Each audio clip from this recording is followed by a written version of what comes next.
അതായത് ഇതുവരെ വീണ ഈ തരത്തിൽ കോടതിയെ പോയിട്ടില്ല, ഒരു തവണ മാത്രം അല്ലെ? കർണാടക ഹൈക്കോടതി ഒറ്റ തവണയാണ് സമീപിച്ചിട്ടുള്ളത്. പിന്നീട് കോടതികളിലേക്ക് CMRL മാത്രമാണ് പോയിട്ടുള്ളത് എന്നൊരു യാഥാർത്ഥ്യം കൂടി നിൽക്കുന്നപ്പോൾ ED വീണയ്ക്കെതിരെ വ്യക്തമായ തെളിവുണ്ട് എന്ന ഒരു നിലപാടിലേക്ക് എത്തുന്നുണ്ടോ? അങ്ങനെയാണോ EDയിൽ നിന്നും കിട്ടുന്ന വിവരങ്ങൾ ശരൺ? അതോടൊപ്പം വീണയ്ക്കൊപ്പം തന്നെ വേറെയും 9 പേരെ ചോദ്യം ചെയ്യലിൽ വിളിപ്പിച്ചിട്ടുണ്ടല്ലേ? അതാരൊക്കെയാണ്?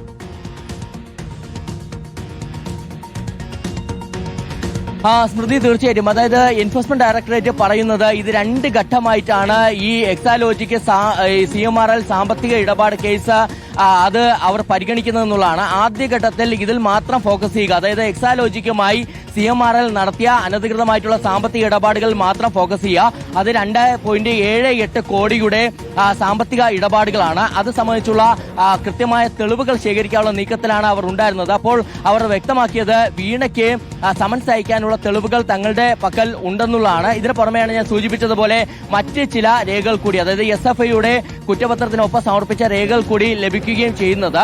എന്തായാലും ഇതിൽ നേരത്തെ ഒരു പ്രാവശ്യം കോടതിയെ സമീപിച്ച്, അത് ബംഗളൂരു കോടതിയാണ് വീണ സമീപിച്ചിരുന്നതെന്നുള്ളതാണ് നമുക്ക് മനസ്സിലാക്കാൻ കഴിയുന്നത്. അത് SFIO അന്വേഷണത്തിലാണ് അത്തരത്തിലൊരു ഹർജി അവർ ബംഗളൂരു കോടതികൾ സമർപ്പിക്കുകയും ചെയ്തിരുന്നത്. അത് കോടതിയുടെ പരിഗണനയിൽ തുടരുകയാണെന്നുള്ളത് കൂടിയാണ് നമ്മൾ മനസ്സിലാക്കുന്നത്. എന്തായാലും ഇതിനിടയിൽ എൻഫോഴ്സ്മെന്റ് ഡയറക്ടറേറ്റിന്റെ അന്വേഷണം ഒരു ഘട്ടത്തിലും അവർ ചോദ്യം ചെയ്തിട്ടില്ല എന്നുള്ളതാണ്. കോടതിയിൽ അത്തരത്തിലേക്ക് പോയിട്ടില്ല. അപ്പോൾ ഇനി സമൻസ് വരുമ്പോൾ, അതായത് ചോദ്യം ചെയ്യലിന് ഹാജരാകാൻ സമൻസ് വരുമ്പോൾ സ്വാഭാവികമായിട്ടും കോടതിയെ സമീപിക്കുമോ എന്നുള്ളത് തന്നെയാണ് നമ്മൾ ഇനി കാത്തിരുന്ന് കാണേണ്ടത്. ഇതിൽ മറ്റൊരു പ്രധാനപ്പെട്ട കാര്യം, വീണയ്ക്ക് മാത്രമല്ല 9 പേർക്ക്, അതായത് നമുക്ക് ഇതിൽ മനസ്സിലാക്കാൻ കഴിയുന്ന എൻഫോഴ്സ്മെന്റ് ഡയറക്ടറേറ്റിൽ നിന്ന് ലഭിക്കുന്ന വിവരങ്ങൾ പ്രകാരം വീണയ്ക്ക് പുറമെ ശശിധരൻ കർത്തയുടെ മകൻ ശരണസ് കർത്ത, ഒപ്പം ശശിധരൻ കർത്തയുടെ ഭാര്യ, ഒപ്പം മറ്റ് CMRL ഉദ്യോഗസ്ഥർ, ഉന്നത ഉദ്യോഗസ്ഥർ അടക്കമുള്ളവരാണ് ഇനി EDക്ക് മുന്നിലേക്ക് എത്തേണ്ടതുള്ളതെന്നുള്ളതാണ്. അങ്ങനെ 9 പേർക്കാണ്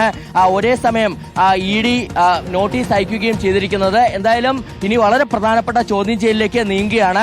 എൻഫോഴ്സ്മെന്റ് ഡയറക്ടറിനെ സംബന്ധിച്ച് വളരെ വേഗത്തിൽ തന്നെ ഈ അന്വേഷണം മുന്നോട്ട് കൊണ്ടുപോകേണ്ടതുണ്ട്. കാരണം ഏത് നിമിഷം വേണമെങ്കിലും CMRLന്റെ അപ്പീൽ ഹർജി സുപ്രീം കോടതിയിലേക്ക് എത്താം. അപ്പോൾ ഇനി കേസ് അന്വേഷണം തടസ്സപ്പെടാതിരിക്കാനുള്ള ഒരു ജാഗ്രത കൂടി അവർ വച്ചു പുലർത്തുന്നുണ്ട്. അത്